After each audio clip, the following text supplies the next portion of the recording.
Here I have DOOGEE T10, and today I'm going to show you how to initially set up this device. So to do this, firstly you have to select preferred language. I'll just stay with English, then tap Start. Then you can connect to the mobile network by inserting SIM card, but you can also skip this step for now and do this later. Then you can connect to the Wi-Fi, but you can also set up device offline in case if you have no opened Wi-Fi network around you.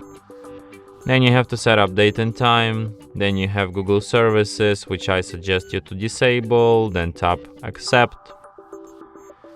Then you can set up PIN for your device, or you can just do this later in settings, or just don't do this at all if you don't want any protection. And device is ready. And that's it. Thanks for watching.